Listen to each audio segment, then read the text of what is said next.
We're going. We had to figure out how far this distance traveled from this cannon from the origin, right? So we were given our velocity of 45 units and our acceleration.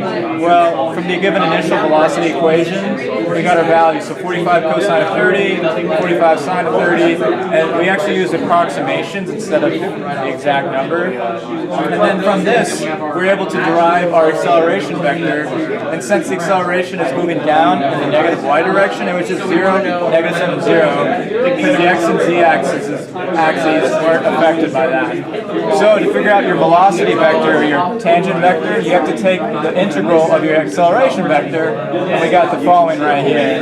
C1 negative 7c plus C2 C3. And to figure out your C1 component, C2, C3 components, you had to set this velocity vector to 0 because that's where you start. So you have C1, C2, C3 equals the initial velocity here. That's 39, 22.5, and you plug those back into C right here. So now you have 39, negative 7t plus C2, which is 22.5, and then 0 because C3 was 0. So now we need to find our position function. To find that, you have to take your integral of your tangent vector function, and that gives the following: 39t plus d1, negative 7 over t squared plus d2, and then d3. Now, we set the position to 0 because that's where we started. And it wouldn't make sense in physics, in the term of physics, because we do have the cannon, and technically you're not at 0, 0 truly, but we're thinking in terms of particles, so that's what it is.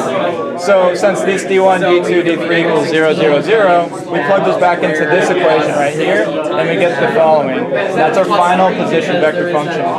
So now we have to figure out where, how far it traveled. Well, to do that, you look at the graph and you're like, well, y equals 0 is when this drops, or when this actually hits the floor.